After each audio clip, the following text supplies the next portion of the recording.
스마트폰을 알차게 쓰는 깡알지 팁! 초보도 손쉽게 콘텐츠 감각 키우기.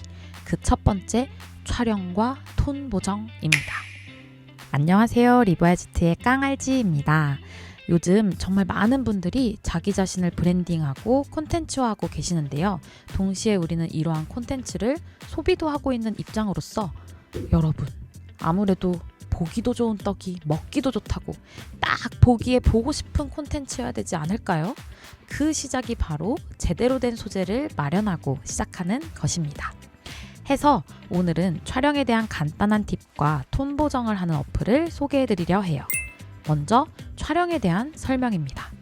저는 미러리스 같은 카메라를 사용하여 촬영을 하기도 하지만 보통의 사용자분들께서는 아마도 폰카, 스마트폰에 내장된 카메라를 가장 많이 사용하실 거예요. 여기서 촬영할 때 팁은 너무 많은 것을 담으려 하지는 말아라 입니다. 쉽게 예시를 들어서 설명을 드리면요. 카메라는 화각이라고 하죠. 이렇게 한 장에 담을 수 있는 각에 따라서 광각, 표준, 망원이라고 하는 렌즈의 종류를 가지고 있어요. 표준 렌즈라고 하는 화각이 보통 우리가 실제로 보고 있는 각도를 의미해요.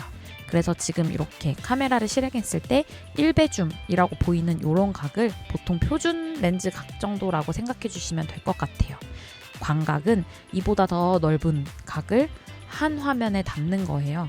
그래서 상대적으로 원근감이 엄청 이렇게 크게 느껴지고 영상으로 담을 때는 조금 더 이게 더 역동적인 느낌을 준답니다.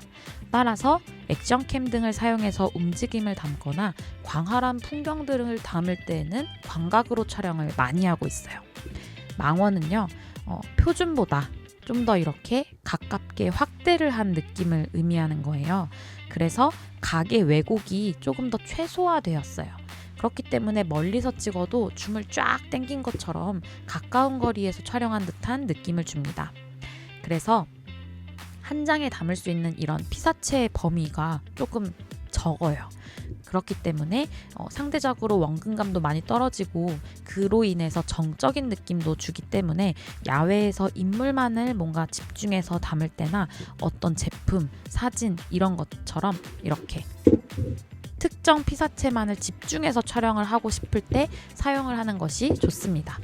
이 점을 먼저 인지하신 상태에서 촬영을 한다고 했을 때 일단 제가 메인으로 사용하고 있는 아이폰 15의 경우에는 기본적으로 이렇게 2배와 3배 줌 이런 망원을 지원을 하고 있어요. 그런데 꼭 이런 프로 라인업이 아닌 일반적인 그냥 기본 베이직한 라인업들은 광각이랑 그 표준 렌즈 정도까지만 1배줌까지만 지원을 많이 하고 있거든요. 그렇기 때문에 1배줌만 지원하고 있는 경우일 때 얘를 망원처럼 찍고 싶으면 나는 방법이 없는 거야? 라고 생각하실 수 있을 거예요. 근데 꼭 방법이 없는 건 아니에요. 우리의 이 두 손가락이 있잖아요. 그래서 얘를 이렇게 확대를 해서 약간 살짝 잘라주는 크롭된 방식으로 촬영을 하는 것도 방법입니다. 하지만 이렇게 촬영을 할 때는 약간 조심하실 점이 있어요. 이거는 이제 저의 이런 망원이 지원되는 프로 라인업도 동일한 상황인 건데 제가 지원이 가능한 배줌을 넘어서서 최대한으로 당기게 되면 어떤 현상이 일어나냐면 지금 이렇게 우측 상단에 보이시는 것처럼 사실은 이 렌즈는 이 정도 화각으로 촬영을 해야 된다인 거거든요. 근데 내가 더 확대를 하고 싶어서 실제로는 요만큼을 촬영하는 건데 거기서 일부를 크롭해서 잘라서 저장할게 인 거예요. 그러다 보면은 이렇게 지글지글 거리듯이 자글자글 거리듯이 사진이 조금 이렇게 화질이 깨진 것 같은 현상이 보일 수 있어요. 그래서 이렇게 확대해서 망원의 느낌을 줄 수는 있지만 그 느낌을 줄 때 사진이 너무 손상된 것처럼 보이지 않을 정도를 적당히 조절해서 찍는 것이 좋다라는 거를 참고로 해주시면 좋을 것 같습니다. 그래서 이 촬영에 대한 느낌 차이를 간단하게 보여드리자면 이게 제가 옛날에 촬영한 거를 영상으로 담아놨던 거거든요. 실제로 제가 앉았던 카페의 화각은 아까 맨 처음에 잠깐 보였던 화각이었는데 이렇게 망원으로 줌을 당겨서 촬영을 한 거죠. 그러면 지금 이 한 화면에 담는 내용이 많이 축소되면서 좀 더 사진이 정제되고 정돈되고 잔잔한 그런 분위기를 주면서 집중이 되는 특징을 갖게 됩니다. 그렇기 때문에 음식이나 제품, 카페 인테리어 등의 사진을 담으실 때 적절히 망원을 활용하시는 것이 좋은 것 같습니다. 일단 카메라에 대한 추가적인 조절 방법은 앞으로도 몇 편 더 진행을 하면 좋을 것 같지만 오늘은 일단 이렇게 간단하게 사진이 찍히는 이 각도에 대한 이해를 해보는 걸로 가볍게 소개를 마치고요. 일단 이렇게 촬영하신 다양한 작업물들을 간단하게 색감을 조절하는 방법이 무엇인지까지 오늘 한번 소개를 해드리도록 하겠습니다. 그럼 여기서 이런 의문점이 있으실 수 있을 것 같아요. 그럼 아예 그냥 기본 카메라가 아니라 필터 카메라로 처음부터 촬영을 하면 안 되나요? 라고 생각하실 수도 있어요. 그런데 어플리케이션에 따라서 그 필터를 적용한 버전으로 촬영을 하게 되면 기본 카메라로 찍었을 때보다 화질이 많이 저하된 상태로 저장되게 하는 그런 어플들도 좀 꽤 있는 편이고요. 만약에 좋은 그런 화질로 저장을 한다고 하더라도 내가 만약에 필터 카메라를 먼저 입힌 상태에서 이 세 개 정보를 저장시켜 버리면 다른 필터의 느낌, 다른 무드로 전환시키고 싶을 때 원본 자체가 이미 어느 정도 색감 조절이 된 상태에서 시작을 하니까 좀 더 색감의 변화를 자유롭게 주기가 좀 어려운 부분이 있습니다. 그래서 가급적 그런 제가 생각할 때에는 기본 카메라로 최대한 먼저 원본을 많이 찍어놓고 시작하시는 거를 권장드리는 편이에요. 필터 카메라는 워낙 유명한 소다 카메라나 스노우 카메라, 푸디 카메라 등 다양한 필터 카메라들이 참 많은데요. 저 역시도 이런 애들을 다 사용을 해봤고 일단 현재 기준으로 개인적으로 제가 가장 만족하고 있는 어플을 오늘 소개해드릴 건데 그게 바로 이 캐럿이라는 어플입니다. 이 캐럿이라는 어플 또한 카메라 어플이라서 요즘 유행하는 AI 프로필을 찍는 거나 뭔가 이런 것들을 같이 지원을 해주고 있어요. 다양한 기능들을. 근데 저는 이제 이런 기능들은 일단 사용을 하고 있지 않고 상단에 이렇게 넘겼을 때 편집이라고 되어 있는 이쪽 기능을 사용을 하는 거라고 봐주시면 돼요. 그래서 여기 편집을 누르고 들어가시면 우리의 사진첩으로 접속을 하게 됩니다.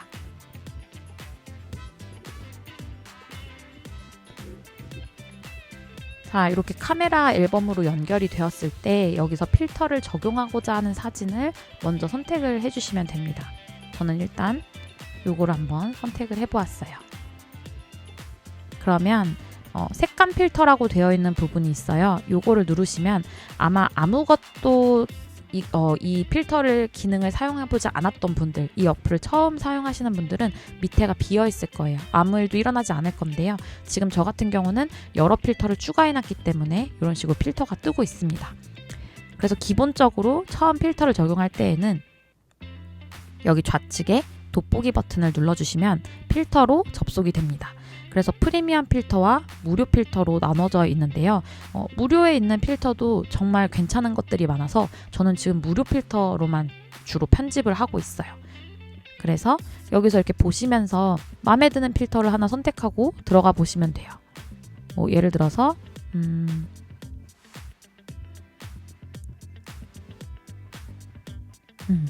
이렇게 제가 마음에 드는 필터를 만약에 선택하고 들어왔어요.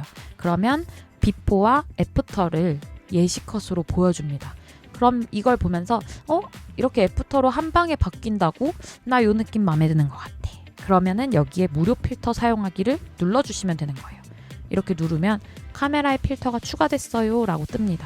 그러면 뒤로 가서 아까 색감 필터로 들어가면 요 지금 감성 피드 만들기라는 필터가 추가된 거를 확인하실 수 있어요.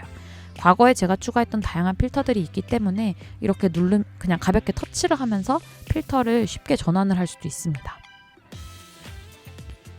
그러면 제가 만약에 어떤 특정 필터가 마음에 들어서 선택을 했어요. 원본이랑 비교했을 때 어느 정도의 톤 변화가 있냐를 보고 싶으시면 여기 사진 영역을 그냥 아무 손가락이나 꾹 눌러주시면 됩니다.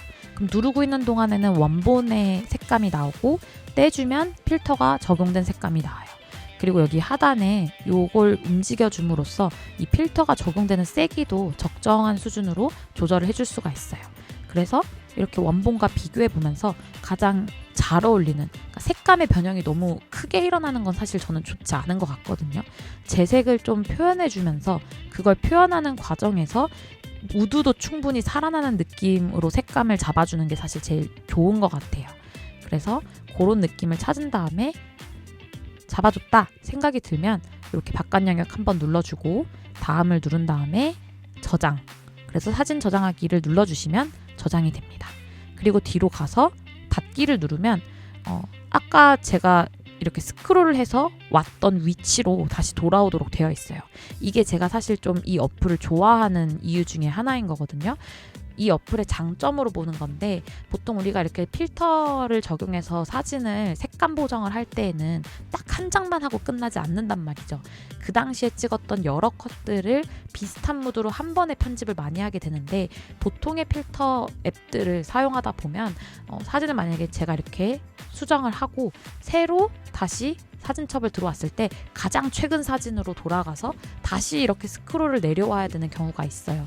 근데 제가 이 사진을 찍고 한 2, 3주가 지났단 말이죠. 그럼 그 2, 3주 동안 사실 다른 사진들이 계속 차곡차곡 쌓였을 거 아니에요. 그러면 이걸 내려오는 것도 사실은 되게 일이에요. 5장만 편집해도 5번을 찾아와야 되는 작업을 해야 되니까. 근데 이 어플 같은 경우에는 그런 부분에 있어서 마지막으로 내가 편집했던 사진, 그 사진의 가까운 위치를 그대로 기억하고 있단 말이죠. 물론 어플을 완전히 종료하고 다른 앱들을 많이 사용을 하다가 돌아오게 되면 처음부터 시작을 해야 되지만 편집을 한번 진행하는 동안일 때에는 이 위치를 기억하고 있기 때문에 바로바로 찾아가기가 참 편해서 저는 이 어플을 많이 애용하고 있습니다.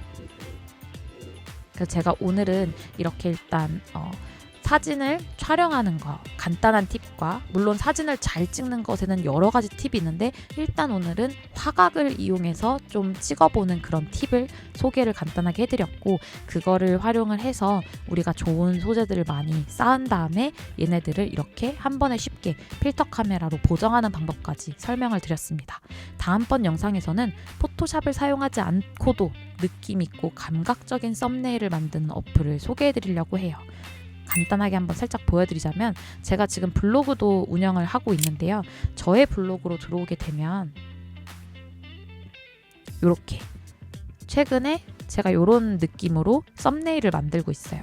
근데 이게 포토샵을 사용한 게 아니에요. 어플을 이용해서 만들었습니다. 그래서 보고 싶은 컨텐츠를 만들어 주려면 사실은 이 대문 이미지도 되게 중요하다고 저는 생각하거든요. 그래서 사람들이 뭔가 왠지 이 컨텐츠는 좀 퀄리티가 있는 것 같아서 들어와 보고 싶어 라는 느낌을 줄 수 있을 만한 그런 썸네일을 만드는 어플을 사용하는 방법, 그걸 소개해드리는 영상을 다음 영상에서 한번 준비해서 찾아보도록 하겠습니다. 오늘은 여기까지고요. 시청해주셔서 감사합니다. 끝!